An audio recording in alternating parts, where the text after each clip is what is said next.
望成仙的午休天才，如今却跪在执法堂前，腰间的赤霄剑双手奉上，求着师尊废我修为，把我逐出宗门。里里外外围观的弟子都震惊了，一众长老也懵了。原来前世我与天命之子斗了数千年，却没死在这个大魔头手中，反而死在了自己最在意的师尊剑下。至此我才明白天命不可违，和天命之子作对，就是和全世界作对。这一世我只想做个凡人，静静看着天命之子祭炼全宗。此时的我被天命之子设局诬陷，正一个人跪在执法堂前。不过我已不打算争辩那些对错。执法堂里里外外围满了弟子，他们都用一种惋惜的目光看向我。想不到万人敬仰的大师兄，居然会残害同门。此时上方的白发道人开口道：“江彻，你可知错？”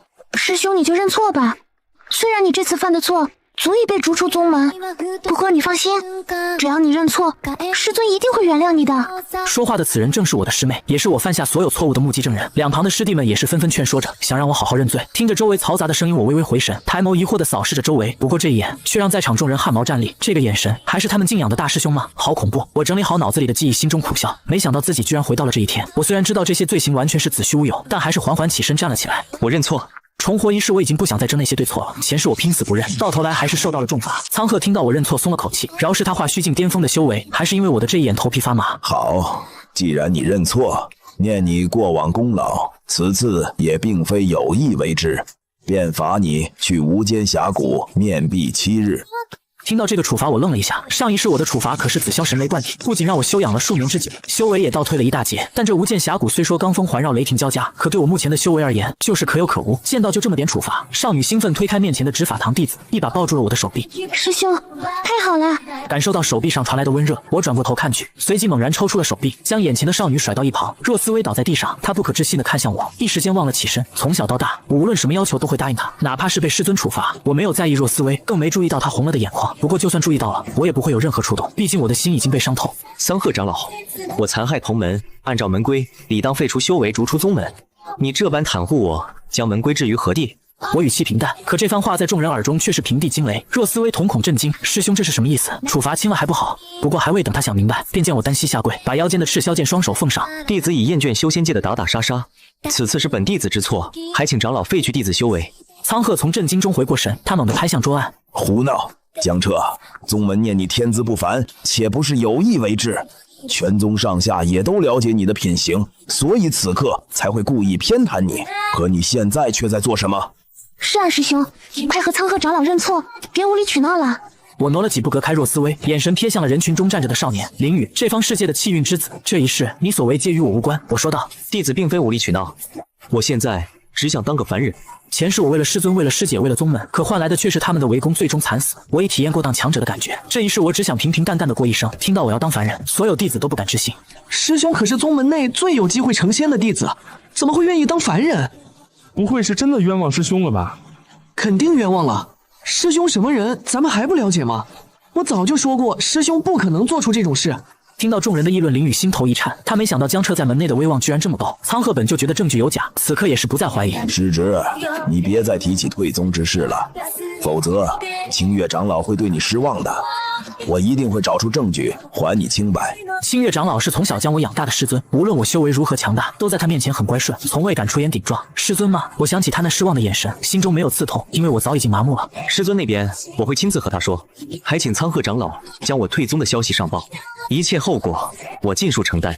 说罢，我将赤霄剑扔在地上，朝着无间峡谷的方向走去。走出执法堂时，众弟子纷纷退让，不过天命之子林雨却没有避开。大师兄，你这会让师尊陷入两难之地。我摇了摇头，你不必称呼我为大师兄。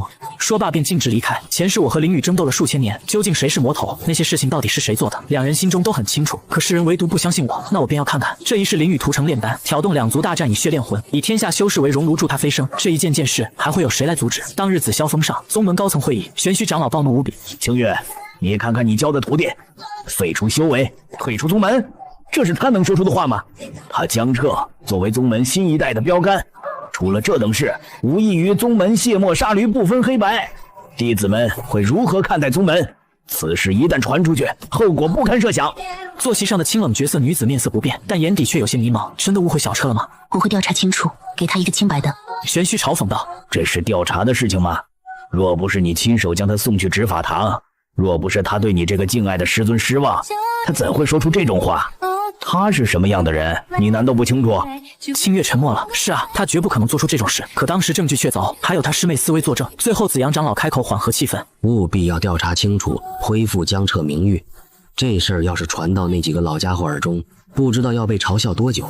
无间峡谷内，我内侍石海蹙眉不已。所以是你将我送到了现在。系统小精灵点了点头。上一世，你孤身一人对抗气运之子，能坚持数千年。这次只要你剥夺他的气运，一定能扭转乾坤，阻止天地大劫。天地大劫？我笑了，随即脸色阴沉下来。滚开！所谓天地大劫，不就是林雨为了飞升祭炼天地吗？上一世我想阻止，可师尊师姐这些我曾最爱的那一群人，却齐齐对我出手。系统被我吓住了，他知道我巅峰时期连天道都不惧，何况此刻他这个一缕天道的化身。但想到自己千年后也会随天地一同被炼化，系统还想抢救一下。你难道不想想你的师尊师姐吗？他们最后可也是惨死，你难道想让这种事情再发生一次？你既是天道，就应该知道他们对我做过什么吧？你觉得我重活一世，他们配让我出手吗？此时的无间峡谷外，若思薇正抱着赤霄剑红了眼眶，想到执法堂内江彻当着所有人面厌恶地看着自己，他就感觉被无数根针扎入心脏。明明前几天还疼爱自己的师兄，怎么会变成这样？难道就因为自己向师尊作证？可自己明明亲眼看到师兄将那些弟子扔进了妖族之口啊！难道自己真的错了吗？这时执法堂弟子从不远处走来，直直来到若思薇面前。若师妹，我们来找你问些事情，还请跟我们走一趟。这些弟子话语很友好，不过眼神中却带着痛快。以往若思薇犯过不少需要重罚的错事，却都被江彻掩护过去。执法堂弟子也都是睁一只眼闭一只眼，今天终于能光明正大的把他请去执法堂了。周围的弟子都很惊讶，怎么回事？执法堂弟子怎么会来抓若师妹？也不怕江师兄找麻烦？切，你们还不知道啊？若思薇做伪证，师兄就是被他害的，来无间峡谷受罚。一时间，众弟子看向若思薇的眼神皆是唾弃。知人知面不知心呐，江师兄如此宠溺他，真是养了个白眼狼。听着这些声音，若思薇脸色刷的一下有些苍白。此刻她的内心很复杂，既期望能够还师兄清白，免受不白之冤，心底却又希望没有什么新的发现，这样自己不过是捍卫宗门门规，自己还是那个师兄最疼爱的师妹。片刻后来到执法堂，周围数位长老皆是神色肃穆，而执法堂中心一面巨大的法器浮空而立，竟是天机镜，勘探未来流注过去，唯有宗门无上强者渡劫才会借助此等宝物。若思薇神色呆滞，万万没想到苍鹤长老会请来天机镜。苍鹤此时只想找出证据，完全没在意若思薇脸上的不安。若师侄，你且上前一步，站到天机镜下。若思薇先是愣了一下，随即神色间充满了愤怒。你们也在怀疑我做伪证？你修为尚浅，我觉得你很可能中了敌人的幻术。若思薇一怔，幻术？自己中了幻术？他虽然此刻内心复杂，但还是走到了天机镜下。很快大家通过此镜看到了那次外出任务，激战时暗处躲着一只曼陀罗蛇，自带天赋就是幻术。而江彻非但没有残害同门，反而还带着重伤救下数名弟子。投影完后，众人沉默了很久很久，直到苍鹤沉重开口：证据找到了，如今我们也该还江师侄清白了吧？面对道宫境大妖，誓死不退，只为守护同门弟子，有此弟子，宗门大幸啊！玄虚长老也感慨了起来。既然如此，你快将内容公示。江小子可是宗门的未来。说着，众长老陆续起身离开，独留若思薇一个人红着眼眶瘫软在地上。很快，宗门所有弟子都知道了这件事的真相，无一不对江彻心生钦佩之情，同时也对那些被救的弟子感到恶心，喊着要让他们跪在江彻面前赎罪。人群中，林雨看着刘颖时的画面也有些震惊，不就是死了几个临海境的弟子而已，居然动用了天机镜，看来现在我也只能先把妖身隐藏了。而另一边，此时的我正在犹豫退宗之后去哪里好。北幽之境太过遥远，修为废了之后走10年都未必能到。西方一群秃驴看了就烦，整天就知道慈悲慈悲，或许大周是个不错的选择。300年来都没有大灾大难，不过此时系统却很头疼，他让我重生回来是削弱天命之子气运的，现在这算怎么回事？不过下一秒系统顿住了，看着四周不断闪烁的字体，手舞足蹈。什么情况啊？天命之子气运怎么削弱了？我们什么都还没做啊！系统这边正笑得开心，我却有些不爽，看着眼前请我出去的弟子道：所以你们是找到证据了？执法堂弟子恭敬道：堂主不久前请出天机镜，已经看到了事情发生的全部经过。天机镜？我没想到这次他们为了追求真相会请出天机镜。我还要在此地修炼，你们先走吧。可堂主还有诸位长老都在紫霄峰等着。没等执法堂弟子说完，我便摆了摆手打断，跟他们说，过去便过去了。我现在只想要专心修炼。这些长老无非是道个歉，然后让自己说几句宗门的好话。毕竟我在众弟子心中的地位可不一般，不过这地位也仅仅如此了。上一世可没人为我翻案，自紫霄神罚之后，我便逐渐跌落神坛，就连残害同门这种子虚乌有的事，也渐渐被众弟子默认。他们看着我的眼神都带着厌恶。执法堂弟子面色难看。师兄，若是您不去，我们不好交差啊。上头可是下了死命令。滚！还想像上一世一样道德绑架，痴人做梦！我只想自己活得舒心。执法堂弟子被我这一声冷喝镇住，当即便转身离去，不敢多语。而我知道他们肯定不会让自己退宗，既然如此，只能偷偷溜走了。紫霄峰上大殿气氛有些冰冷，苍鹤叹了口气，缓缓起身。我去把江彻这小子拎过来，都已经恢复了他的名誉，他还想怎样？闻言，子阳却看向了清月。我们已经拿出天机镜，你觉得他是因为执法堂的所作所为才不愿意来吗？众人一阵齐刷刷地看向了清月。是啊，从小敬爱的师尊不信任自己，这对江彻的打击该有多大？甚至还有自己的师妹在旁佐证，两个至亲之人差点毁了他，换作是谁都会心灰意冷吧。此刻的清月也知道是自己调查不清，想到小彻过往种种，心中顿时懊悔不已。这件事情他要给小彻一个解释。这么想着，清月起身告退，离开紫霄峰。紫霄宗100里开外，正在赶路的我忽然停了下来，原本悠然的神情也变得有些沉默。有一道熟悉的身影落在了我的面前，宛若月光般孤傲清冷，正是我的师尊清月。我没有说话，直接绕过了那道身影。清月看到我无视他时，还是忍不住出声：“小彻。”我顿住了脚步，低声道：“师尊，这是我最后一次叫你师尊，从此以后你我相见不识。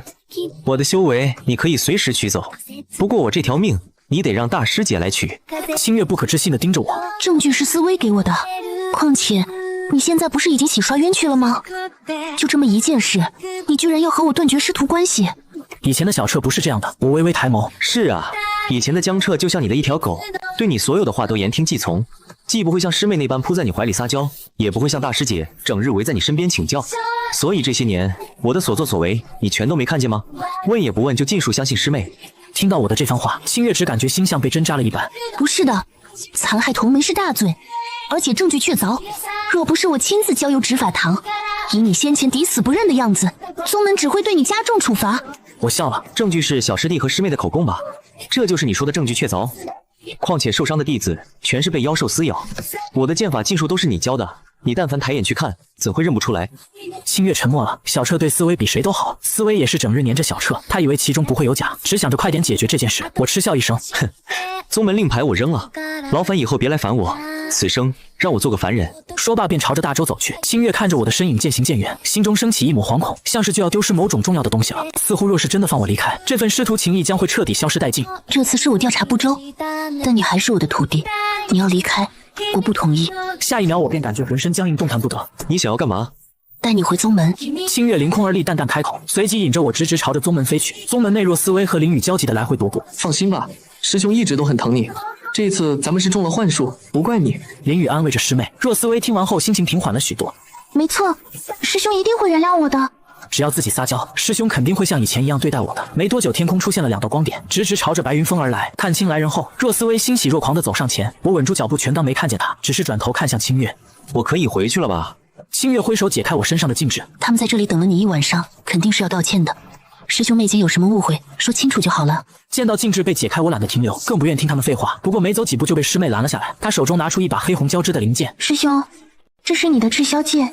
赤霄剑是我第一把也是唯一佩剑，是师尊在我年幼时赠予的，我一直都是细心呵护。当时我丢下它也是冲动之举。我望着这柄剑有些失神。赤霄剑前世便一直跟随我，就算所有人都不相信我，可赤霄剑就像是我最信任的兄弟，永远陪伴着我。不过赤霄剑最终还是被斩断了，被最敬爱的师尊亲手斩断。想起过往，我浑身散发出一股戾气，不过很快又归于平静。扔了吧，我此后不再练剑。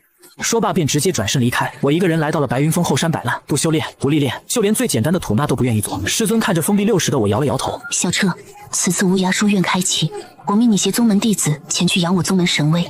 不去。我连看都没看师尊，起身就朝着不远处深潭走去。若思薇万万没想到，现在的我居然连师尊的面子都不给。师兄，你现在只是道心受损，这般不敬重师尊，待你清醒后。然而话还没说完，便被清月打断。若是你此次能够带回一篇大儒经文与退宗的要求，我便同意了。清月知道，想要让我前去大洲，就必须要付出些代价。此话一出，若思薇震惊瞪大眼。成交。我迅速冲上前答应。清月见我答应下来，内心很是高兴。只要经过大儒经文洗涤，小彻应该就不会说出这种无理的请求了。既然如此，那你尽快准备准备，明日便出发大洲。我点了点头，随后拿出了一块流影石。好，不过我需要您重新说一下刚才的话。清月看着我手中的流影石，微微一怔，旋即有些刺痛地看向我。你就一定要离开宗门？从小到大，我一向待你不薄。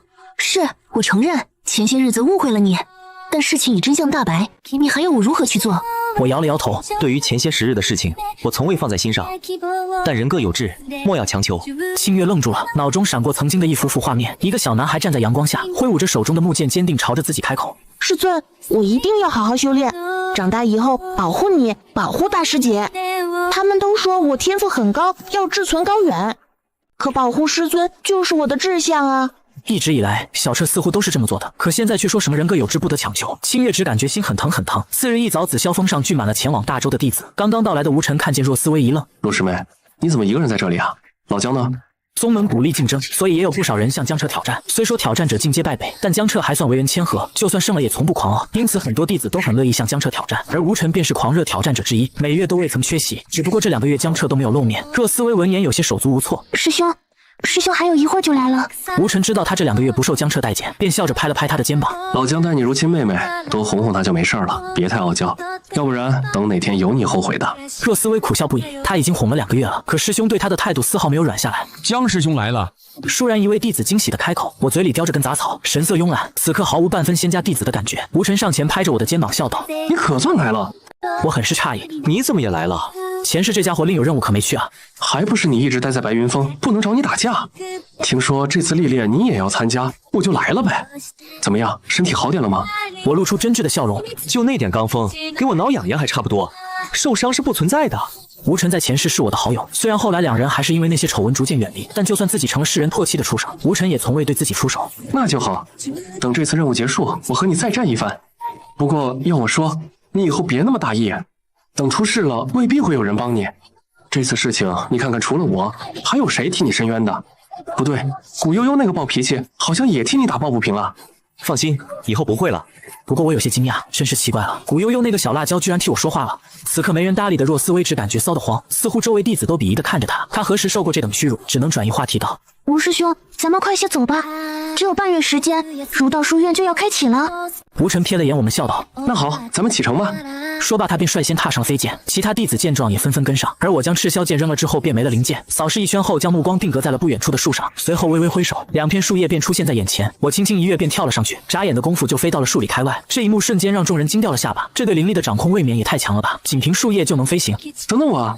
吴尘赶忙御剑跟上，被彻底忽视的若思薇泪珠从眼角滑落。以前他可是众星捧月的存在，只要师兄在，所有弟子都会围着他转。此刻他坚定了内心想法，一定要弄到大儒经文，这样一切都会恢复原状了。大周境内，我走在街道上，看着来来往往的行人，轻然一笑。如今的大周四分五裂，国主更是沉迷后宫不理朝政，但他生了个好女儿。大周在他和天命之子林雨的治理下，成了万年来最强的国家。只是可惜国主走得太早，没有看到大周所有子民成为血影的样子。老姜，你干嘛呢？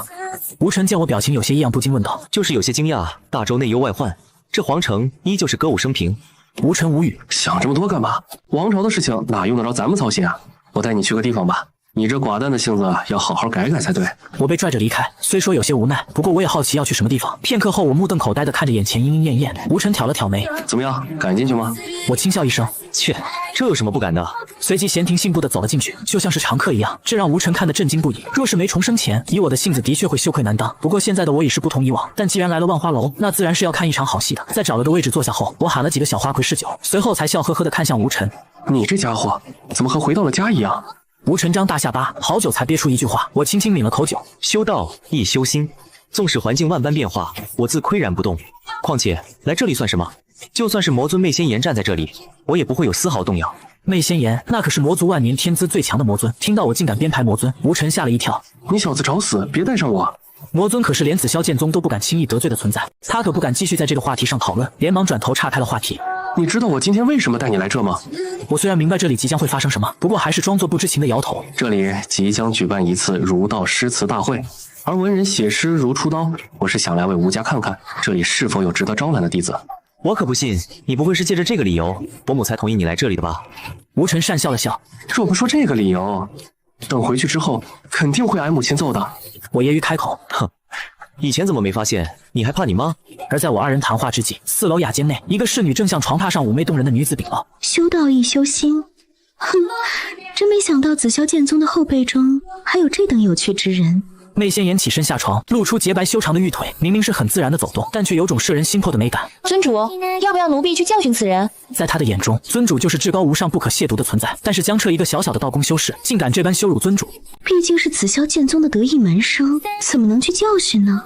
妩媚的笑容再加上那心平气和的声音，侍女以为尊主打算就这样放过江彻，可媚仙岩接下来的话却是让她心头一颤：“宰了喂狗吧。”此时儒道诗词大会上，我看着天命之子冷笑一声，这家伙果然还是来了。若非他有那所谓的华夏底蕴，又岂能在前世写出大鹏一日同风起，扶摇直上9万里这种志向高远的诗词？系统察觉到了我的心思，急忙开口：“宿主，我这里有华夏诗词全集。”只需要100点天命值。换了，我并不在意灵雨，而是想看看这所谓的华夏底蕴到底有多强。毕竟上一世他事不过千便被誉为万古文圣，也很好奇，若是灵雨提前看到了这些诗词现实，他会有何想法？与此同时，灵雨眼神中的轻狂引起了一个女子的注意。公子看来对此次宴会信息十足呀。女子声音清冷带着柔和，让灵雨一时有些失神。公子可能不知，这次诗词宴会可是燕王举办，来者不乏诸多大学士，就连芝山书院也是来了很多文人。林雨闻言心中冷笑，一群垃圾也配合华夏千年底蕴相提并论，同时言语中也毫不谦虚。何须浅碧深红色，自是花中第一流。女子闻言心头一颤，她知道自己改变命运的机会来了。她叫顾惜，是大周一人之下的6公主，可自从父皇痴迷长生之道后，她的地位一落千丈。曾经关系亲密的诸位哥哥，为了争夺皇位，竟然想要将她下嫁北齐，嫁给那个七老八十的皇帝。而她唯一能自救的办法，就是在无涯书院开启之日，获得一位儒道大能的认可。她在这里做了3个时辰，觉得刚刚出现的林雨是最有希望的人。她的眼中有蔑视，有不将任何人放在眼中的轻狂。思绪拉回现在，不等顾惜开口，2楼便传来了一道清冷的声音：暗淡青黄体性柔，情疏寄远之相留。何须浅碧深红色，自是花中第一流。虽说文无低，但这首词却让在场所有人眼前一亮。不对，这首词其中一句不正是先前这位公子所作吗？林雨没有在意周围目光，他眼神冰冷地注视着2楼的位置。难道是穿越者？不知是哪位公子作词，不妨出来一见。2楼处，我和吴晨同样都震惊地看向小厮，当然我是装的。此刻的我正控制着小厮走上台前，在场众人皆是露出震惊之色。一个小厮体内没有半点才气，他怎么可能写出这等诗句？小厮不管众人态度，神态慵懒地看向林雨。李清照诗人的词用在这烟花柳巷之地，难道公子不觉得羞愧吗？林雨的脸色变了又变，不用说了，眼前之人就是穿越者。此刻林雨心中燃起浓烈杀意，不过还是笑着回应：李清照为何人？为何我从未听闻？小厮淡然一笑：公子日后便知道了。我只告诉你，李清照先生、诗仙李太白、诗圣杜甫的诗词，我都曾拜读。对了，他们的诗词已经开始印刷，不久后典籍将会传遍天下。在书籍印刷出来前，你可别冒充他们，横区4句也别随意抄袭哦。雨落消失在众人面前，林雨的脸色也变得十分难看。华夏这么多诗词，他也只能记得些许，而这家伙却如此有把握。那除非和他一样拥有系统。林雨最终没有参加这次诗词大会，而他灰溜溜的告别，并未掀起多大风浪。我饶有趣味的看着下方沉默不语的顾惜，他现在已经笃定先前那首词是林雨抄袭。若非如此，怎么会突然离开？他在恨自己不是男儿身，恨自己眼拙。想到无涯书院不足半月就要开启，自己还没有找到可结盟的道友，他又有些心急。此次宴会很快便结束，走出万花楼的吴晨多了几分醉意。老姜啊，这次可是让我喝了个够啊！唉，只可惜那花魁居然没出现。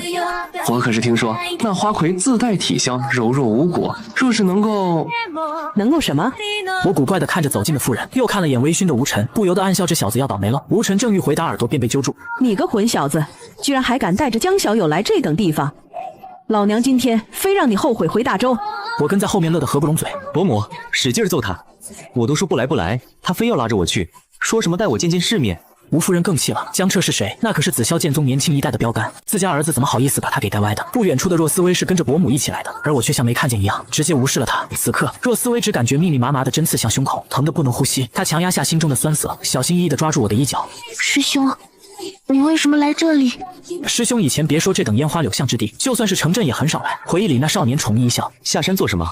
我要好好修炼，保护你这个小傻瓜。点点思绪在心底掀起涟漪。若思薇不明白，师兄不过是道心受损，为何变化会这么大？我淡淡开口：我去哪？和你有关系吗？他们是谁？万花楼前的文人见我一点也不怜香惜玉，不由得好奇起来。他你都不知道？那可是紫霄剑宗的江彻，剑道一途的绝世天才。一旁的顾惜疑惑道：江彻怎么会在这？听闻江彻对剑道有所感悟，闭关有段时间了。屁的闭关！虽然江彻被诬陷一事紫霄剑宗要求保密，但天下哪有不透风的墙？随着一些知道内幕的修士讲述，众人便明白了我为什么没给那女修好脸色。可不是已经沉冤昭雪了吗？那毕竟是他师妹呀，又不能全怪那个小姑娘。江彻未免也太小家子气了吧？李清高，自幼宠溺的师妹，会不知道师兄的性格？看着站在原地的若思薇，又看了眼离去的江彻，顾惜知道该怎么解决自己的麻烦了。而我在和吴晨分别后，径直朝着城外走去。南青青怀疑自己被发现了，而这家伙是想找个地方解决他。不过想到尊主的命令，他眼神随即变得凛冽起来。不管有没有发现，侮辱尊主者必须死。走出皇城后，我立刻御剑朝着人迹罕至的山林而去。我没有把握能胜过跟踪的人，必须要找个气息紊乱的地方，只有这样自己才有一线生机。这小子将我引出城，果然是打算解决我吗？还真是狂妄。南青青随即冷笑跟了上来。很快我便到了目的地，我将目光下沉，看向了脚下密密麻麻的枯骨。即使现在是大白天，还是感觉到了一丝丝凉意。宿主，难不成你打算重修魔道？我忽视了系统的废话，踏步走到枯骨中心，盘膝而坐。长袍沾染的糜烂丝毫没有影响到我。万物有始，以有形窥无形之门。天地不仁，善恶不定。随着我功法运转，风起云动，原本凝聚在尸骨之上、经久不散的怨气凌厉，此刻竟以肉眼可见的速度凝聚。当南青青赶到时，看到眼前一幕，略微有些惊讶。这剑宗弟子竟然不知何时修了魔道，你可别冤枉好人，这可不是魔，而是鬼。我浑身散发着一股难以言喻的气息，似魔似仙，让人恐惧，忍不住膜拜。南青青可不在意这力量是什么。不管你是谁，侮辱尊主者，死！他抽出血红色长鞭，冲着我挥来。见此，我并没有反击，反而后退半步，打了个响指，一具枯骨凭空出现，其身散发出无比诡异的气息。哈哈，南姑娘，这破网中期的小东西，你就好好享受吧。虽说脸色苍白，但嘴角处却带着几分戏谑。本来还以为是什么敌人，居然是这小妮子。南青青脸色有些不好看，她如今也才破望初期而已，想要短时间解决眼前的魔物，那根本不可能。你别跑，等我杀了这魔物，就要你狗命！我没有理会，轻笑着转身离开。既然这小妮子在这里，那媚仙颜绝对也在附近。虽然不知道现在的她什么实力，但最起码也是生死境。若她来了，自己想走都走不了。当南青青解决完这诡异枯骨后，她看了眼江彻离开的方向，只能愤恨地跺跺脚。这哪像传闻中那般正人君子，不仅修魔，甚至还怕死。而另一边，我不知跑了多远，这才堪堪停下脚步。没想到媚仙颜居然也在皇城，现在这么一弄，我还怎么赶回去啊？虽说对提升实力已经没什么兴趣了，但重来一次，我还想要做一些以前没做过的事情，可不能就这么没了。系统似是知道了我内心所想，你可是鬼祖，那媚仙颜如今也就生死境而已，修炼个几年，对付他不过轻而易举。说白了，系统就是想要让我重新修炼，阻止淋雨。闭嘴，老子现在要将体内的怨气给清理一下。毕竟刚刚凝聚了不少怨气，若是就这么回去，肯定会被不长眼的将我当做恶人。可没想到这一清理就是4天，在此期间，整个皇城被燕王、紫霄剑宗还有无尘吴家的势力联合封锁，整个城池弥漫着一股肃杀之气。此时吴家后院吴尘急得来回踱步。4天前万花楼一别后，江彻就在无踪迹，而且在南城百里外也出现了战斗痕迹。也不知道若师妹是怎么了，江师兄失踪，他居然一点也不着急。排光夜市赏花灯，那可是他亲师兄啊！众人莫不敢言。若思薇一是清月长老的徒弟，二是江彻师兄最喜欢的弟子。虽说现在师兄可能有些厌恶，但按照以往情况来看，原谅是早晚的事。这时院外出现了几道身影，吴尘连头都没有抬就知道是谁。怎么，居然有闲情逸致来这里？刚开始他对若思薇还是不错的，毕竟那次的诬陷在他看来的确是意外，但现在人品属实，不敢恭维。吴师兄，要我说，你联系宗门就有点多余了。如今才4天而已，师兄实力又那么强，不会有事的。林雨似是没察觉吴尘语气中的不善，身后的若思薇也是笑嘻嘻的附和。这里可是大周皇城，有龙气庇佑，不可能有妖物作祟的。而且师兄人缘极好，其他宗门的弟子更不可能对他出手。吴师兄，真是你紧张了？你们快来看看，我给你们带了不少礼物呢。一些人尬笑着接受，心中却对江师兄的付出感到不值得。江师兄照顾了他10几年，无论怎样都宠着他，可现在江师兄失踪，他却玩得这么开心。就在众人准备翻脸的时候，一道身影出现在了门口，看到来人，吴尘等人瞬间惊喜，抛下礼物就朝着门口跑去。我就说嘛，师兄肯定没事的，你们看，这不就回来了吗？师兄，这2天皇城可好玩了，我还给你精心准备了礼物呢。若思薇巴巴地说个不停，说着还跑到了我的身边。我可不想继续听下去，而是转头看向吴尘。最近别让伯母出门了，有几个魔族混进了皇城，应该也是为了无涯书院。吴尘皱了皱眉头，居然有魔族混进来，那你这些天没事吗？我表情严肃地朝着院内走去。破望期魔族，若不是我运气好，你还真见不到我了。这句话似是解释，又似是嘲讽。若思薇顿时呆在了原地。师兄，你真的遇到危险了吗？我看都没看他一眼，心中思考起来，该提醒的我已经提醒了，算是仁至义尽。我想脱离宗门，或许现在正是个大好机会，没必要真拿到什么大儒经文，我现在就能走。我在离开的时候，悄悄地散去了一身修为，又改变了自己的气息和容貌。现在只要自己不主动暴露，就没人知道我曾是紫霄剑宗唯一有望成仙的午休天才。然而没走出去多远，却看见道路尽头站着一个面若凝雪的少女。公子，快救救我！我呆愣在原地，这怎么还能遇见熟人啊？不久前他还指着我的鼻子，大喊要取我狗命。没错，这人正是魔尊的徒弟南青青。不得不说他的演技还真是不错。如若我不知道他是破望中期的修为，还真可能被忽悠着来一场英雄救美。在他身边的土匪见我只是手无缚鸡之力的青年，顿时哈哈大笑。小娘子，你这求他还不如求我呢。南青青眼中的杀意一闪而过，继而是绝望无助地看向我。土匪见这少女还在企图求救，扭头冷眼看向我。臭小子，赶快给老子滚，否则别怪我刀下不留情。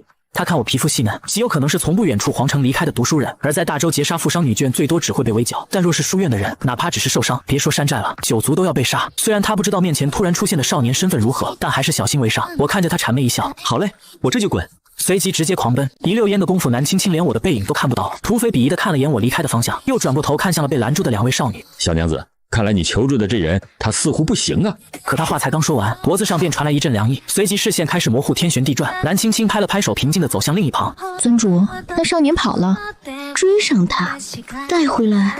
媚仙颜看着江彻离开的方向，饶有兴趣。虽说方才的少年实力不怎样，但内心清明，经脉贯通，这简直是修炼的好苗子，稍加培养，生死境不在话下。而且将他带回去，或许能让平静许久的魔族掀起些波澜。就在他思绪闪烁之间，我被南青青像拎小鸡一样的带了回来。我没想到媚仙颜为何会找我，但在他面前，我想要凭借目前的修为逃脱根本没可能。系统，来张千里遁空符。千里遁空符需要50点天命值，抱歉了，宿主，你的天命值不足。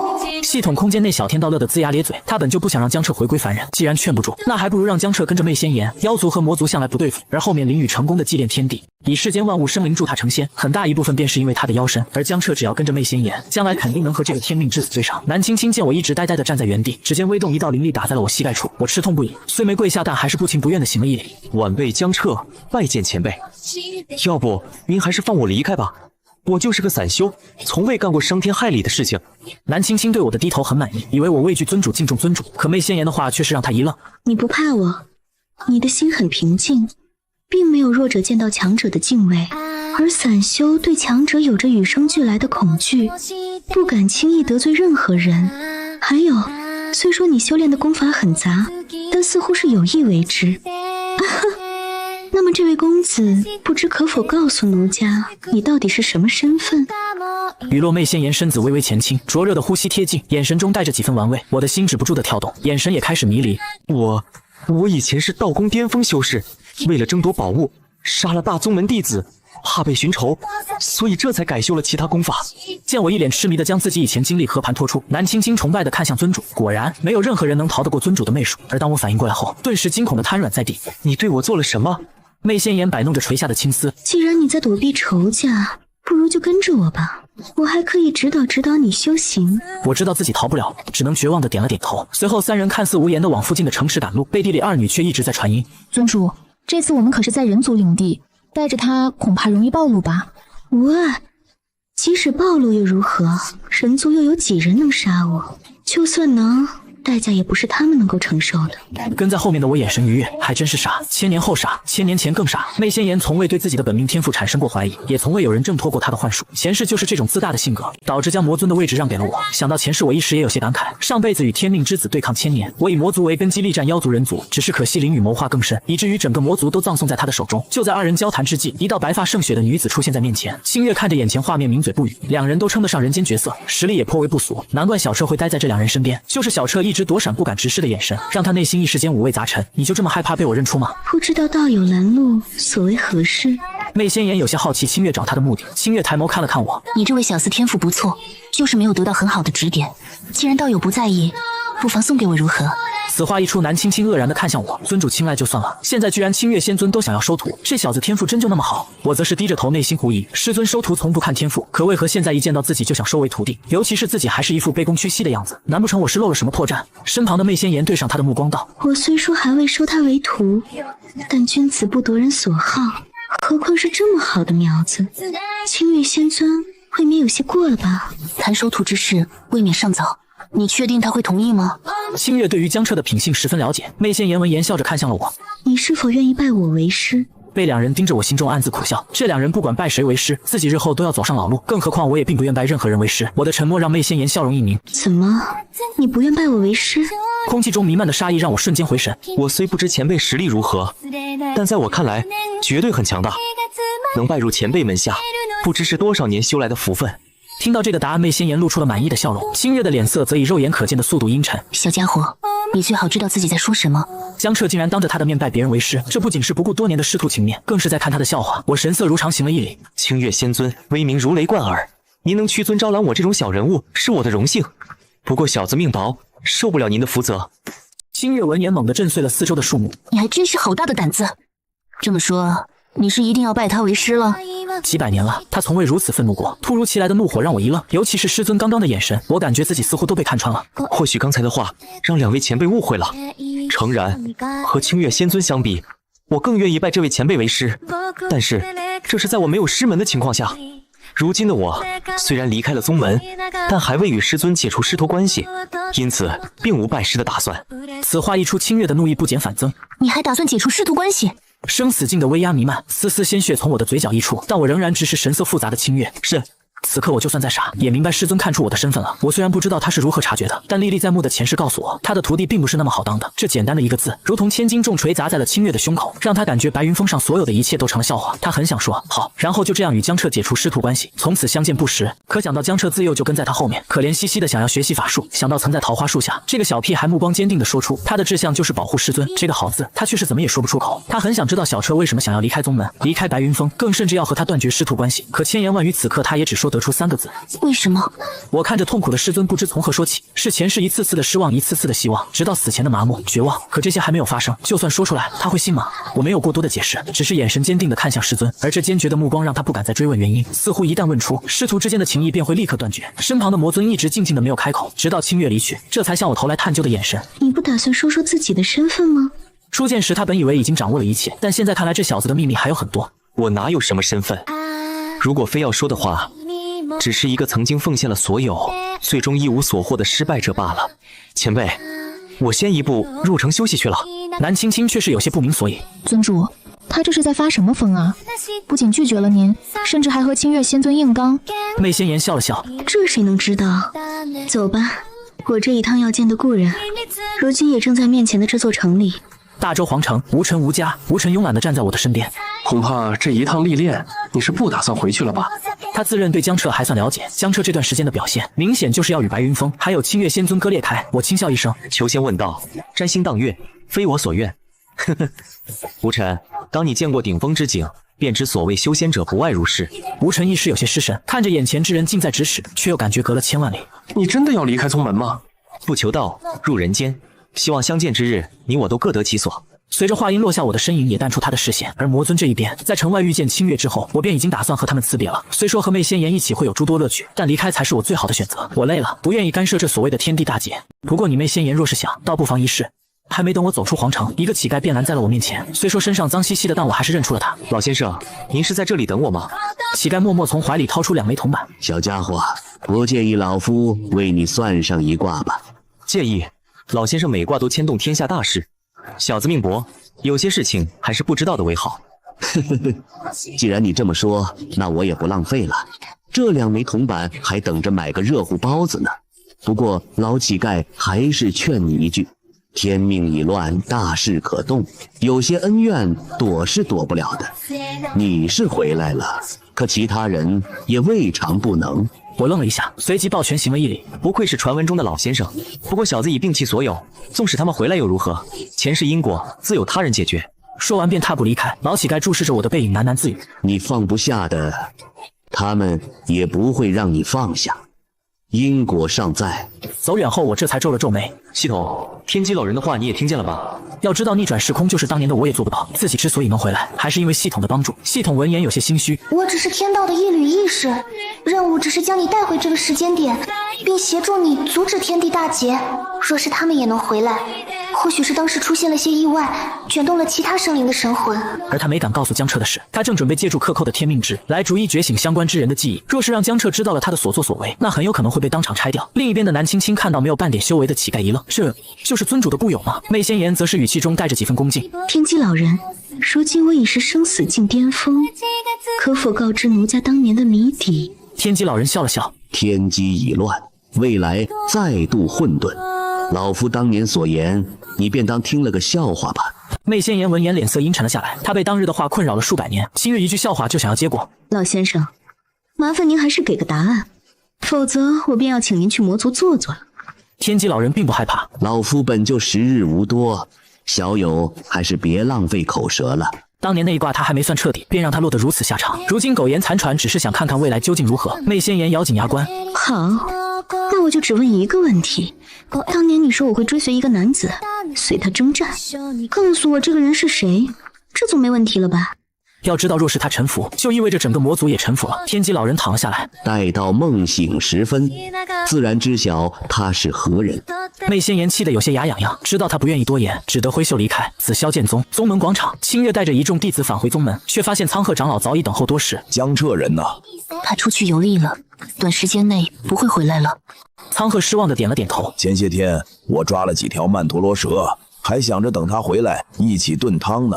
上次诬陷后，他就觉得对不起江彻，便亲自去了趟百断山，将道宫境巅峰以下的曼陀罗蛇全部斩杀。现在看来，还是先养一阵子吧，等宗门大比后再给江彻。跟在后面的林雨此刻死死地拽住衣袖，内心杀意疯狂涌动，因为被屠的曼陀罗蛇里有一只是他的妖身，而他一直以为是妖身误入强者领地，不慎被战斗余威波及才导致丧命，没想到居然只是因为苍鹤想为江彻出气，哈哈，这可真是可笑。如今还要重修妖身，苍鹤你还真是该死啊！星月没有心情和众人闲聊，现在的江对他而言太陌生了，他隐隐觉得不是道心受损的问题，甚至有可能是被夺舍了。毕竟江彻和吴尘说的那些话，一个小小的道宫境修士可领悟不出来，但自己看不出来，天机境一定能可以。一念至此，他来到宗门后山，天机境就矗立在这境地之内，但此刻的天机境却与平常不太一样，丝丝怪异的力量从其中溢散出来。这种情况清月也是第一次见到，可还没等他明白这是为什么，天机境忽然光芒绽放，将他包裹，一股是他，但似乎又不是他的记忆涌入脑海。记忆里他正带着一众宗门弟子赶往百断山，而此刻百断山内，林雨以及数十位修士被囚禁在妖族地牢下，而江彻却被单独囚禁在一个牢笼。在他们视角里，妖族恭敬地将许多真修送往这里，女修一个一个的被丢了出来，被困住的修士愤怒地咆哮，但在他们看不到的角落，江彻却手脚被铁链牢牢捆住，根本没有一点意识。而林雨的妖身正在逐个吞噬昏迷的女修。画面一转，此时被困弟子都已经被清月救出。执法堂内，面对众人的指认，江彻百口莫辩。若思维满眼失望，吴尘冷着脸一言不发。众多弟子们用如同看垃圾的眼神望着江彻。未来的清月更是替江彻直接认下罪责，记忆至此逐渐停止涌入。同时，万里之外的一处无人之地，系统看着消耗殆尽的天命值摇了摇头，可惜了，没能坚持到林雨真正露出獠牙的时候。而待在原地的清月久久难以回神，他想着未来的画面，又下意识地摸了摸心口的位置，很疼，像是被针扎了一般。不久后，清月的眼神又变得无比坚定，他一定要阻止这些事情的发生。另一边，我继续悠然前进，还在路边救下了一位昏迷的少女，竟是那大周六公主。一个怪老头不由分说，把不知为何重伤的顾惜塞到我手上，然后就马上消失不见了。我错愕地看着地上的女子，心里暗骂这老头发什么疯，可她已经消失得无影无踪。我无奈只能低头看去，随后挥手打出一道灵力探查起了她的伤势。3息后，我骂骂咧咧地收回目光。这女子浑身经脉俱碎，神魂受损，如今已是强弩之末。但下一刻，我的脸色再度黑了一分。看这铠甲，居然是大周的将军，这老头是有病吧？这不是要整个安平村的百姓跟着一起走吗？随后我朝着天空大喊：“老东西，快送点灵石草药来！”雨落一堆灵石草药出现在地上，此刻时间耽误不得，我迅速地将灵石凝结成法阵为其疗伤。在稳定了他的生命迹象后，我走到草药旁开始炼丹。以我目前的修为，想让这姑娘痊愈基本上没办法，唯有通过强行提升她的境界，迫使功法自行运转，才能有一线生机。随后我缓缓抬手，2个丹炉在身边凝聚，几十种草药被包裹其中。不远处躲在暗中的老头见状瞪大了眼睛：3品通脉丹，4品补魂丹，这可是只有4品炼丹师才能炼制的。如此年纪4品丹师，这怎么可能？更别说还是同时炼制。可随着我撤去灵力，完美无瑕的丹药浮现而出，4品丹师的身份也是无疑了。下一刻，我将丹药给女子服下，又狠狠地踹了几脚，这才痛快地离开。随后我找到老者，眼神不善：“为何要将他送到安平村？他又是何种身份？”要知道，以老头化虚境巅峰的实力，治疗一个武者简简单单，我实在想不出他有什么理由这么做。我是妖，而他是人皇血脉，两者相碰必有一死。我皱起眉头，隐隐猜到了他是谁。说说具体情况。老者此时没有继续隐瞒，原来自从他察觉到大周要对千鸟门出手，便一直暗中观察，防止战斗余波威胁到安平村。可没想到千鸟门在面对大周镇压时，竟然会选择同归于尽。而每一代人皇对他龙族都没有什么好感，他怕人皇会质问他为何见死不救，这才在紧要关头将人皇之女救下。闻言，我的心绪缓和了下来，挥了挥手：“我已经离开很久了，你再不将他送走，很快他就会醒来。”老者点了点头，随后来到阵法前，扛起顾惜就飞向了北叶城。大周边境，北叶城。此刻所有人都沉浸在悲伤之中，似是对顾惜的缅怀，又似无形的羞愧。可小云却倏然破涕为笑，迅速地朝着北叶城外飞去。此刻城外一处石洞中，虚弱的顾惜紧张地看向四周。下一刻，洞穴外忽然传来一些动静，在顾惜惊惧的眼神中，小云突然冒了出来。他本以为脑海中忽然出现的声音是幻觉，可是看到公主真的在这里，眼泪簌簌地落下。看到来人是小云，顾惜紧张的神情也是得到了缓和。公主殿下，您怎么会在这里？顾惜看着痊愈的身体回忆道：“我记得千鸟门在自爆之时，一道身影忽然出现，替我缓解了疼痛，也让我的意识保持清醒。这位前辈不知道将我带到了何地。小云，去让人帮我查一下北叶郡的一个村子，里面居住着很特别的青年和老者。”他知道前辈将他送到这里，本一是不愿意被打扰，但是救命之恩又怎能不报？还有那位青年实力肯定不弱，若是能为大周所用，这绝对是一大战力。小云点了点头，随后又疑惑地看向顾惜：“可是公主，您还要去紫霄剑宗啊？”如果要去寻找这2位，时间根本来不及。顾惜一愣，随后摇了摇头：“若是可以找到那2位救命恩人，不去也无妨。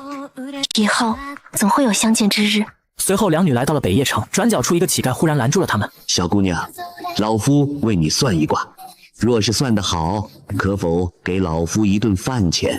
顾惜看这老乞丐可怜，于是丢下了1两银子。天机老人见状，从怀中掏出了3枚铜板，还请公主殿下抛掷铜板。听到对方称呼自己公主，顾惜神色一凝，难不成这老乞丐真是什么隐士高人？小云也是一脸错愕。整个北叶城除了城主府，没人知道公主的身份。顾惜抱着怀疑的态度，将3枚铜板扔在地上。天机老人将之前早已算好的说了出来：公主殿下有帝王之命。自从他推演出不只是江彻，其他人也可能回归之后，天机老人便在等待未来的改变。可是2个月过去，所有的事情都在有条不紊的发生。照这样下去，等他死的时候都不能看到所想看见的。如今顾惜身上沾染了些特殊气息，他自然要推波助澜。小云闻言怒声呵斥：放肆！你个臭乞丐，想死不成？这要是让那些皇子听去了，公主殿下恐怕会有性命之忧。顾惜看向天机老人：老先生，我不知你是如何看出我身份的，但帝王之命可不能乱说。天机老人并未因小云的话而害怕。我说的帝王，并非凡间皇帝，也并非你父皇那般的伪皇，而是统御人族的人皇。天机老人的声音拨动了顾惜的心弦。大周之所以不被修士随意支配，甚至让紫霄剑宗这等宗门尊敬，不正是因为父皇乃是当代人皇？可如今这老乞丐竟然说父皇乃是伪皇，而他才是真正的人皇，这怎么可能？回过神来，顾惜还想要询问，却见老乞丐早已消失，唯有地上留下的几个字：拿着铜板，今晚做个好梦。小姐，您真的相信这老乞丐的话？看今夜的梦吧。顾惜朝着城主府而去，淡淡道：若是今夜的梦足够吸引他，那和诸位哥哥争上一番也未尝不可。回到房间，顾惜本想直接睡下，但此时天还未黑，再加上那老乞丐的话，此刻根本静不下心睡觉。辗转反侧之后，顾惜运转功法修炼，他修炼的功法名为太皇经，乃是皇室最为重要的功法。要知道，即使是9品武者，最多也就是能和灵台中期的修士相提并论。可修炼太皇经，除了寿元之外，却能和渡恶强者一较高低，而这还不是太皇经的极限。但功法强大，代价自然变高。历史上不知多少皇子殒命于太皇经，可今日修炼顾惜却发现自身的异常，体内的霸道真气似乎变得极为温和，感受到丹田中不断被压缩的真气，顾惜感觉到前所未有的舒适。就在他沉浸于修炼之中时，他并未发现怀中的3枚铜板正在散发着白色光芒，随后悄悄融入了他的身体中。白光消失的瞬间，顾惜的修炼也出现了异样，丹田之中的真气竟然开始暴动，要死！这是顾惜昏迷前唯一的想法。大周皇城皇宫，皇宫中顾龙城看向丞相秦笑：你说，此次覆灭了千鸟门，北叶城那边会克扣多少资源？我想最低1成。秦笑思索片刻回答道。顾龙城轻笑：北叶城城主是个操练兵马的好手，我倒是希望他多拿一点。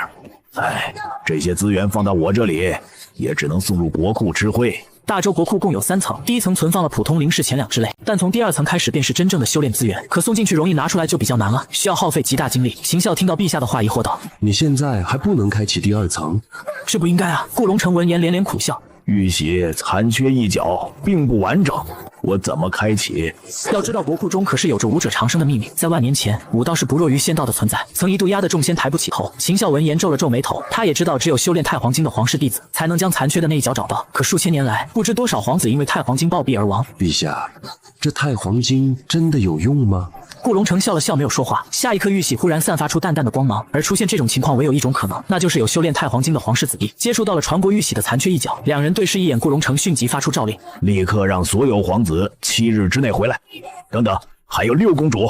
他让希儿修炼太皇经，只是让他享受更多的大周气运庇佑余生。但若真的是希儿找到了传国玉玺残缺那部分，那他不介意让人族出现一位女帝。此时，一旁的秦笑不安地看向顾龙城：陛下，您可还记得那一条祖训？顾龙城毫不在意：传位就传位，朕又不是贪权之人。大周有一条祖训，若是将来某一日残片被皇室子弟找回，当代人皇必须无条件禅让。而此刻在北叶城的顾惜做了一场梦，梦里他一睹林雨在万花楼大展风采，又目睹了他在无涯书院7部成诗，写出了那横渠4句，获得儒道圣人认可。在梦里他同样摆脱了齐国婚约，本打算游历天下的他，却在林雨的帮助下一步步登上了皇位。在梦里，他得到天机老人的指引，找到了传国玉玺残缺的那部分，重现了武道盛世，将大周打造成了万古圣朝。可大周强盛却引来了妖族忌惮，无数妖族践踏百姓。他率领人族修士与妖族大战，可外患爆发的同时，邪修又掀起了风浪。以江彻为首的邪修屠灭了一座座城池，一时间人人自危。最后他请仙门镇压，江彻被逼无奈之下逃往了魔族。本以为江彻到此结束，可谁知不久之后，他又竟率领100万魔族大军重来。他梦到了许多江彻令人发指的事情，直到看见那一幕：一人一妖一魔凌驾于众生之上的对话。魔问：玩弄众生的感觉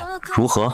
人和妖对视一眼，站到了一起。仙风道骨的人族修士轻笑开口：你死了，便无人再挡我成仙的步伐。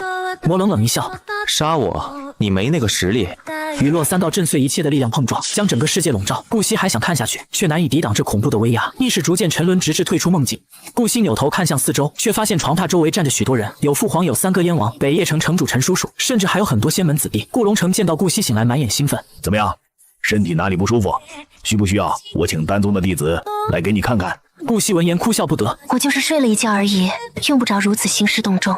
见他没事，顾龙城也是舒了口气。哪里是睡了一觉，你可是足足昏迷了1月有余，要不然我们怎么都会在这里？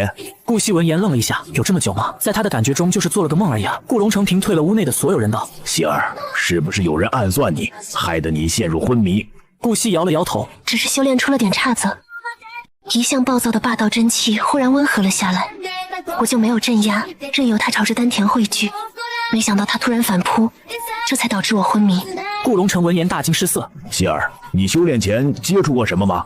顾惜思索一番后缓缓开口，灭了千鸟蛮后，我身受重伤，被2位隐士大能所救，后来又遇到了一位老乞丐。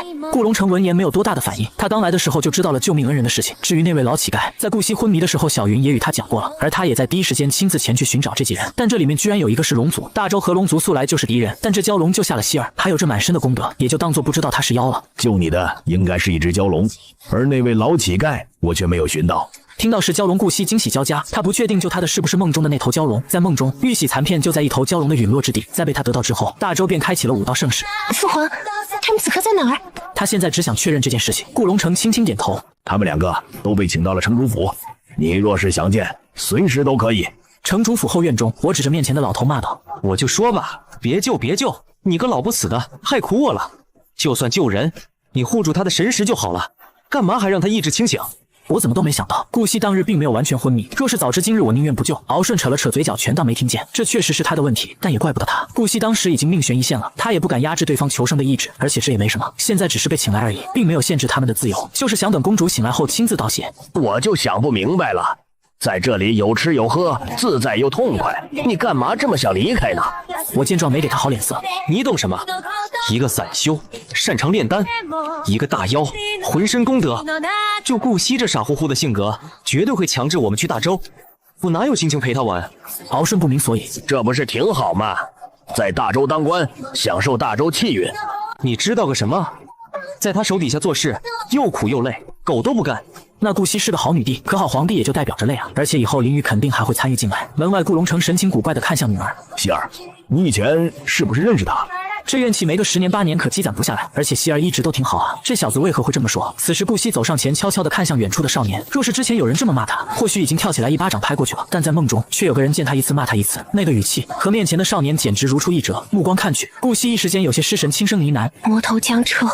院内我忽然神色一凝，愕然地看向院子门口。我此刻有些怀疑自己的耳朵。魔头是前世人族对我的称呼，这一世我还没有入魔，他们又怎么会看出我的身份？公主殿下，您刚才说魔头江彻？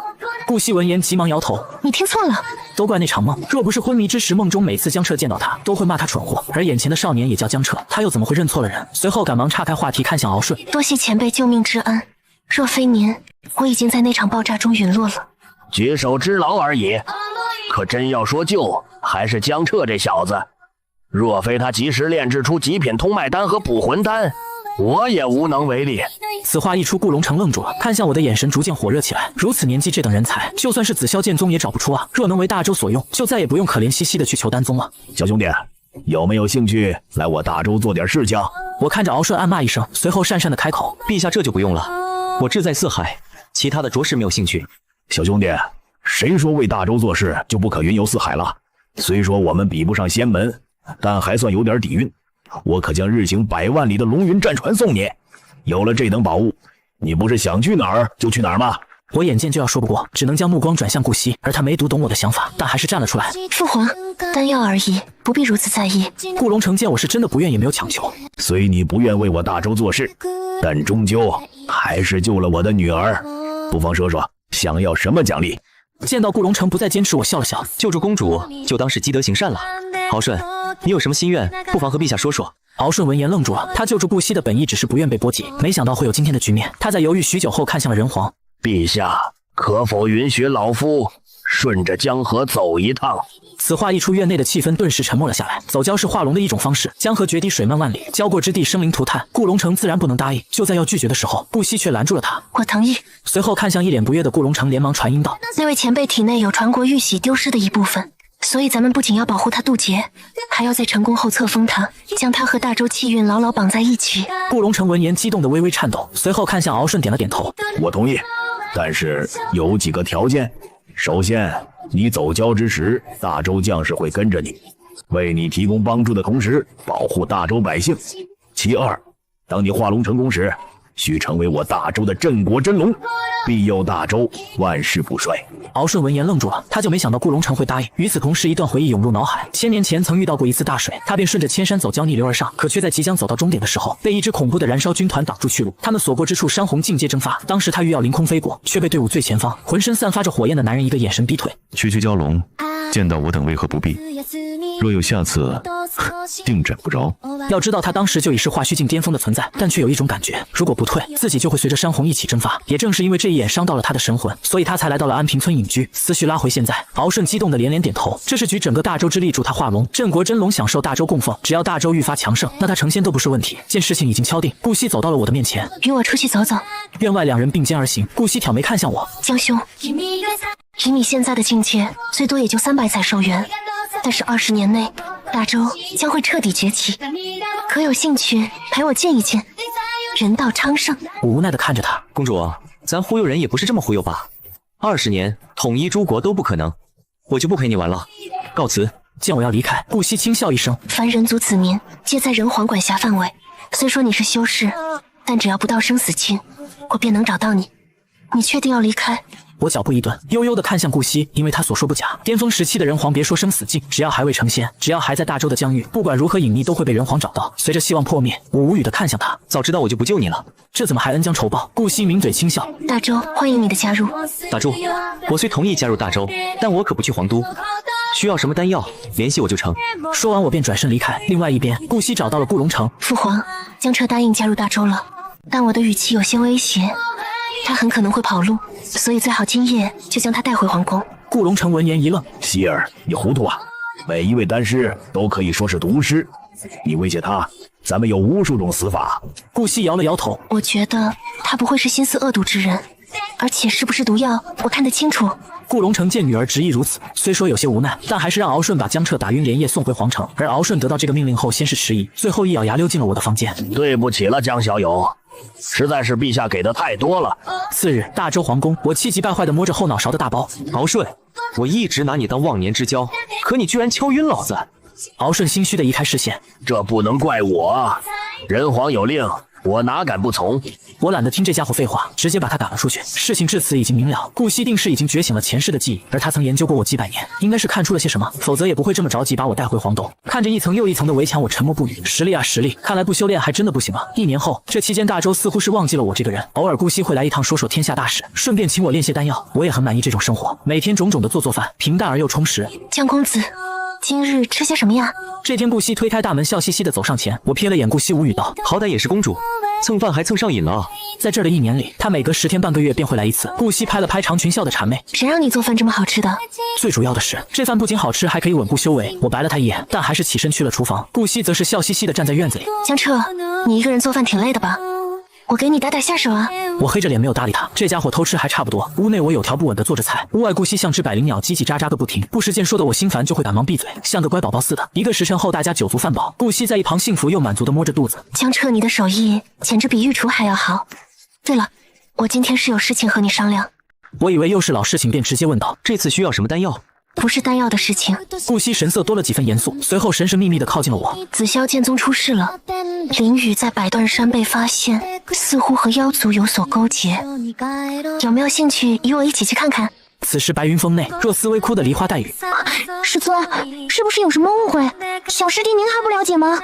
您不能将他送去执法堂啊！当初师兄被您送去执法堂时，他就对我们寒了心。够了，不是我非要送他去执法堂，而是他真的大逆不道。这次试炼除了林雨，其他队伍的路线都被我改了，可为什么原定路线上皆是伏兵？若思微闻言呆住了，他不敢相信师弟真的勾结妖族，但他还是咬了咬牙看向清月。师尊，求求您了，师弟肯定只是一时糊涂，不要带他去执法堂啊！看着苦苦求饶的若思微，清月恍惚间看到了江彻被诬陷时他那不依不饶的模样。为什么小彻被我带去执法堂时，你甚至都没有求情？而林雨入门才不过几年，他到底给你灌的什么迷魂汤？若思微抬眸凄然一笑，我惹麻烦时，是师兄宠溺的帮我解决；我修炼上遇到问题，也是师兄指导。慢慢的，我喜欢上了师兄。可无论我怎么暗示，师兄都只是将我当做妹妹，当做亲人，对我没有任何想法。而师弟不同，师弟助我冷马，带我游山玩水，看遍繁华。如今师弟待我最好，我怎能不替他求情？清月微微失神，他怎么也没想到思薇曾经喜欢过小彻，可现在似乎是又喜欢上了坑害小彻的林雨。晚了，我已经将林雨送去执法堂。不久后，执法堂内，清月看着林雨缓缓开口：“你还有什么要解释的吗？”林雨苦笑一声：“既然是专门针对我布的局，那还有解释的必要吗？”他在紫霄剑宗最大的靠山便是清月，可如今他都开始为自己做局，那再怎么解释都没用了。念在师徒一场，给你2个选择。林雨，你是自裁，还是让我送你去魔窟？林雨淡然地看着清月：“师尊，我跟在您身边几年了，难道就没有半点师徒情谊吗？”他要为自己争取一丝生机，只要师尊对他还有半点感情。清月看着他的身影，最终还是不忍心。未来还没有发生，或许真的可以改变呢。小彻，你怎么看？而此刻一旁的我，只是当初离开宗门时，在系统那里兑换的一个替身人偶。人可以大度，但不能白痴。一旁的人偶说完便闭上了眼眸。清月闻言脸色有些难看，但还是望向了大殿前方。宗主，小雨毕竟是我的徒弟，我代替他受罚吧。看到这一幕，我便从人群里悄然退了出去。结束了。当清月愿意替林雨受罚时，这件事情便只能算是个误会。此时系统空间内，系统要被这一幕气炸了。这清月简直就是个白痴，杀了林雨的人生不好吗？这样就能大大延缓他祭炼天地的脚步。系统越想越气，随后以狠心消耗掉克扣的30万天命值，全部用来觉醒清月的前世记忆。此时执法堂的众弟子都已经退去，只留下宗门高层和林雨。清月看着眼前的众人，正要说话，可忽然一股记忆涌入了他的脑海。师尊，谢谢你。若不是你，我恐怕已经死在了江彻手中。若不是你，我也无法完成祭炼天地生灵的壮举。清月冷着脸，不顾身体的创伤。所以我的清白，还有小彻做的事情，都是你做的。林雨笑着点了点头。江彻的天赋很强，强到我怀疑他才是所谓的天命之子。若不是天道加持，我也不可能活着。哼，不过幸好有你们，是你们让他彻底绝望，是你们将他拯救苍生的想法打碎，也是你们为我换取了一线生机。看着奄奄一息的师尊，林雨缓缓地向前走了一步。我本不打算祭炼你们的，可奈何我距离吞噬天道还有一步之遥。说到这里，林雨没继续说下去了。他不喜欢解释，在他的心里永远不会轻视任何敌人。虽然现在所有的生灵都被他吞噬了，但万事皆有意外。清月死死地盯着眼前之人。我待你不薄，天下人也待你不薄。这亿万生灵，你怎么下得去手？林雨控制着祭炼清月的灵力，同时轻笑出声。那江彻呢？他待你们不薄吧？数次救你们于危难之中，为了天下甘愿与众生为敌，可到头来呢，是你亲手一剑断绝了他的生机，而我只是将你们用在他身上的手段，用在了你们的身上而已啊。清月愣住了，尚有意识的生灵也都愣住了，脑海中浮现出一位身后是无尽黑暗的青年。原来他身后的黑暗才是光明吗？所以现在他们如此结果，都是自己曾经种下的因吗？所有人都沉默了，一旁的清月又哭又笑，如同疯子一样。那个他看着长大的孩子，居然因为救世而被世人所灭，哈哈哈！原来小彻一直都不是什么叛徒，他的剑从来都只为身边的人出鞘啊！清月的视线逐渐模糊，想到小彻死时绝望而又平静的眼神，清月苦笑着放弃了挣扎，任由林雨将他祭炼。一时弥留之际，似是回到了从前。小彻，是师尊对不起你。若有来生，师尊一定会选择相信你。随后一滴血泪从眼角滑落，清月缓缓睁开了眼，自己不是已经死了吗？随后抬眸看见面前站着许多熟悉的身影，苍鹤、子阳、太上长老。看着这些面孔，清月又倏然地低下了头。人死后果然会来到归墟之地吗？一想到是自己害得大家陨落，他根本不敢面对众人。看着发呆的清月，林雨缓缓走上前去。师尊，我先扶您回去吧。林雨，清月忽然回过了神，随即怒火涌上心头，一个闪身出现在他的身前。就在庞大的威压即将砸下时，苍鹤抬手将林雨的身形拉了过来。清月，你发什么疯？在执法堂时还要替林雨受刑，现在居然又动了杀心。外面可是还有不少外宗修士，这是嫌笑话不够多。清月没有说话，只是低头看向手心。是灵力的波动，此人也能调动灵力吗？忽然又一串记忆涌入脑海，清月先是一愣，随后眼中闪过惊喜，这才意识到刚刚发生的一切只是前世的记忆。于是看着被苍鹤护在身后的人影道：林月，我不能让你活着了。现在的他不过灵海境，只要能将他杀了，记忆里的一切都不会发生了。就在清月话音落下时，宗门紫霄剑便从禁地飞出，落到了他的手中。众长老见状神色复杂，如此就说明紫霄神剑认可了他此时的所作所为。可想到清月是准备对宗门弟子下手，又都纷纷拦在了他的面前。清月，紫霄剑是用来杀敌的，林雨便是最大的敌。一想到千年后小彻为了众生奔波，却落得那种下场，清月眼中的杀意愈发浓烈。在众人身后的林雨知道，现在的师尊是真的想要杀他，可是为什么？明明在执法堂时，师尊还愿意替他受罚。众人也是不知所措。虽然清月和他们都在同一个境界，可他手里有紫霄神剑啊，若是借此催动紫霄神雷，他们联手也未必接得住。杀他，总得给个理由。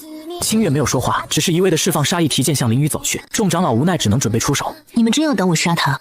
雨落一股强烈的杀意席卷而出，此时众长老见大殿外的弟子都被这一股杀意赶走，而清月又是一副不死不休的架势，于是纷纷收起了力量。罢了，林海境而已，没了就没了，没必要拼得你死我活，只要事后他们出手镇压消息，保住清月的声誉就好了。随后众人默契地让开了路，苍鹤更是将林雨当作同等境界的修士对待，直接出手封锁住了空间。你要杀我？林雨眼神痛苦地看着师尊，可清月却只看到他虚伪面具下的嘲弄，似乎在说他只是一个蠢货。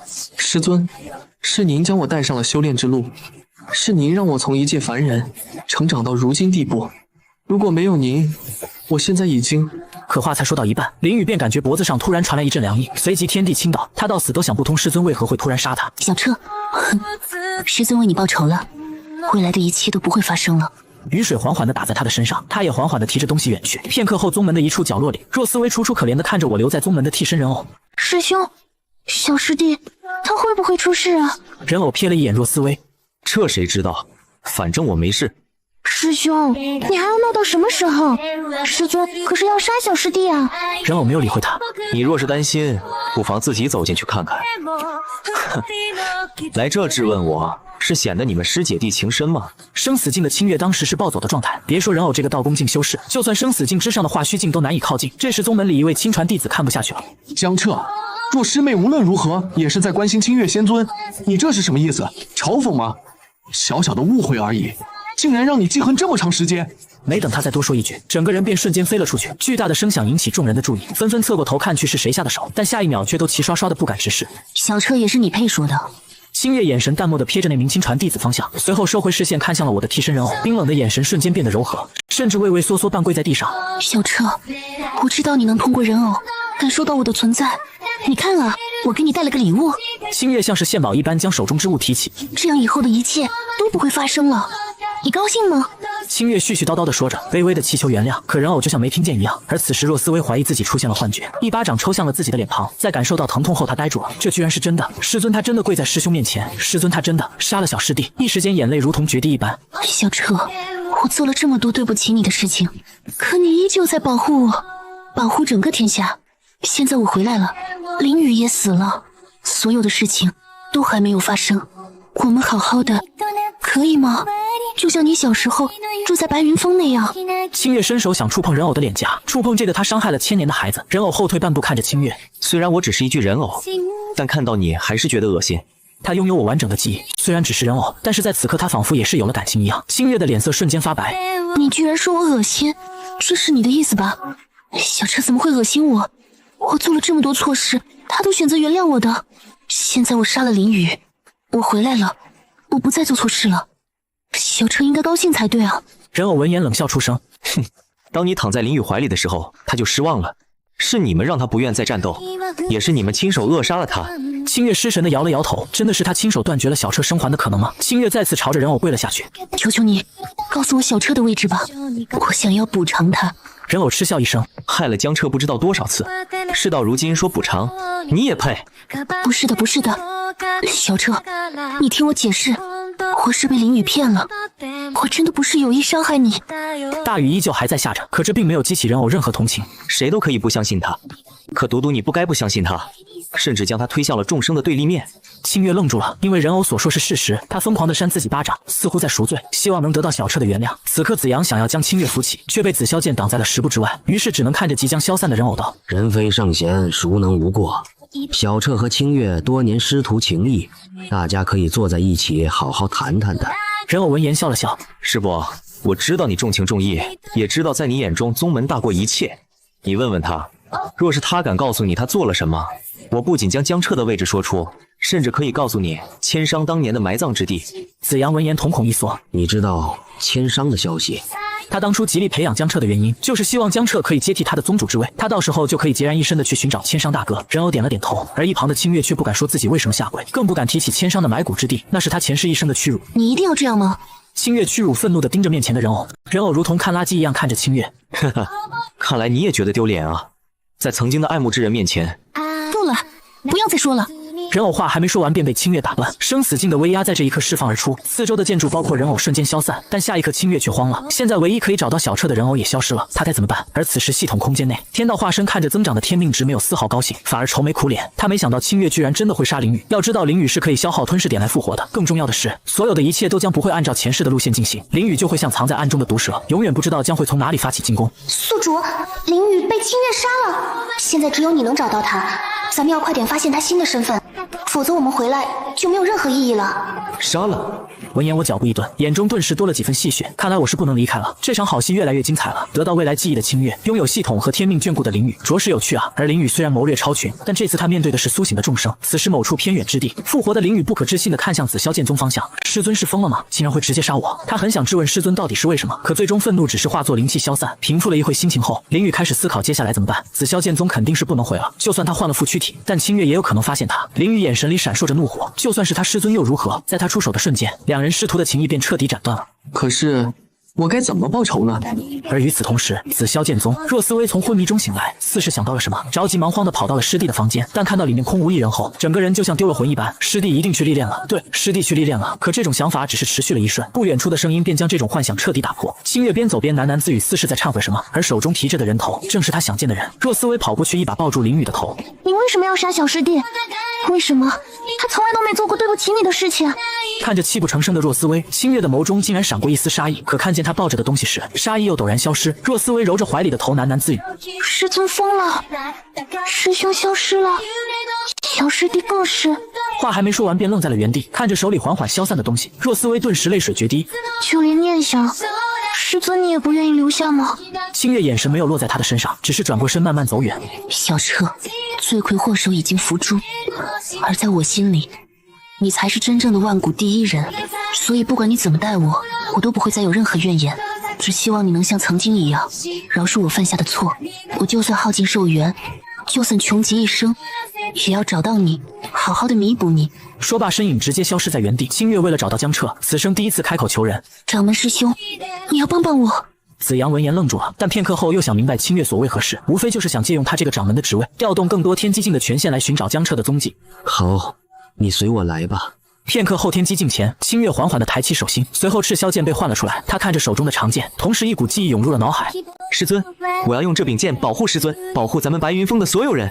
画面一转，黑衣少年浑身满是伤痕，生机几乎要消散殆尽。而在那群敌人最前方的，赫然就是少年的师尊。回过神来后，清月怔怔地看着手中长剑，如同拿着圣物一般。随后，一股浓厚的生命气息涌入赤霄剑之中，清月的脸色瞬间变得煞白。一旁的子阳被这一幕吓住了。生死境大修是为了寻找一个小小道宫境，不仅动用了天机境，甚至还献出了500年寿元。而这天机境不失所望地浮现出一幅画面，一个黑衣少年正悠闲地在小溪边散步。虽然看得很模糊，但清月还是认出来了，这是小彻。清月刚想伸手触摸画面上的少年，可下一秒画面便陡然消散。师兄，你照顾好宗门，我这就去将小彻带回来。子阳看着清月虚弱的模样，叹了一口气，也没有阻止。另一边，无人之地内，我正悠闲地和系统聊天。宿主，你好无聊啊，不是睡觉就是散步，你也不怕被发现？我笑了笑，当得知他回来的时候，我便知道自己已经藏不住了。系统看着我开心的样子，忍不住一愣。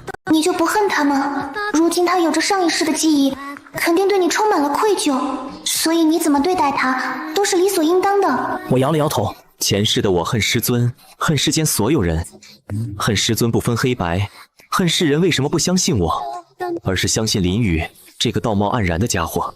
可在恨的同时，我又深深地敬爱着师尊，爱着世间一切。在最后被师尊一剑抹除生机的时候，我竟然恨不起来了，似乎这一切也就那么回事。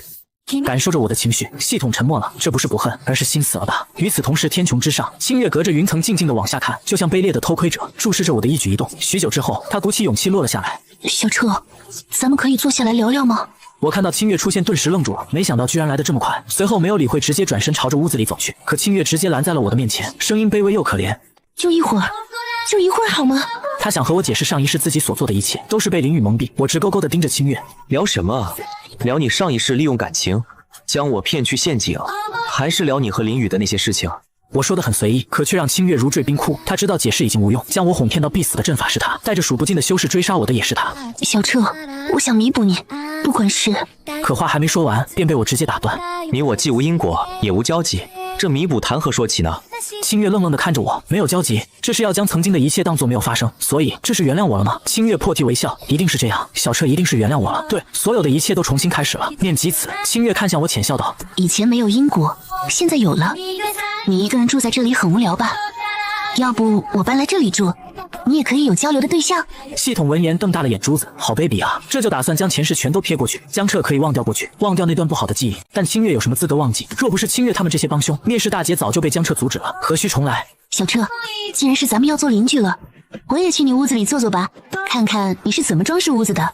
我拦在他的身前，没有让他进去。清月也没有生气，在他眼里，小彻虽然还没有原谅他，但是能让他靠近，这就意味着还有可能。而且如今林雨已死，他有的是时间陪着小彻，1年不行就10年，10年不行1000年。他相信终有一天，小彻会被他感动的。我忽视他的存在，看向系统。林雨腰身怎么样了？按照时间点，如今他的腰身应该已经是道宫巅峰，并且即将开始对百姓的杀戮。不出所料，林雨很快就会往紫霄剑宗泼脏水了。我想知道腰身的情况，再决定该怎么赶走清月。应该是在修炼吧，这个时间段应该是在吞噬妖兽。